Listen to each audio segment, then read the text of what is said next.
now. If I'm not feeling any less sad, I promise myself to treat myself and visit a nearby tower. And climbing to the top, will throw myself up in an effort to make clear to whoever what it's like when you're shattered, left standing in the lurch at a church where people were saying, my God, that's tough. She stood him up. No point in us remaining. We may as well go home, 'cause I did on my own, alone again. Naturally, to think that only yesterday I was cheerful, bright and gay, looking forward to what wouldn't do the role I was about to play.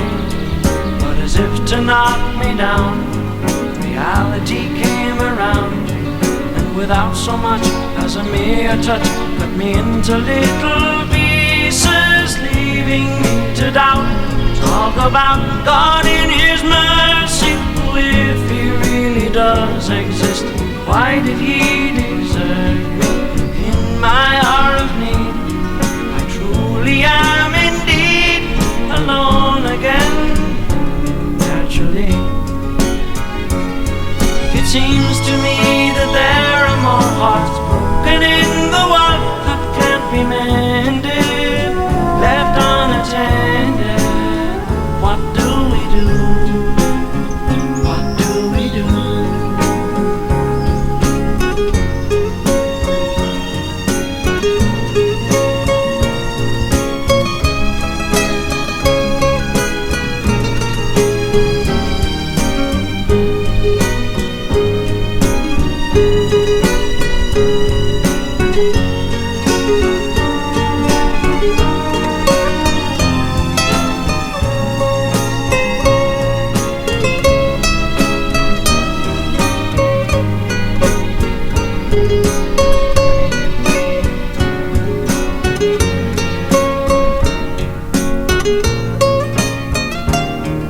Alone again, naturally.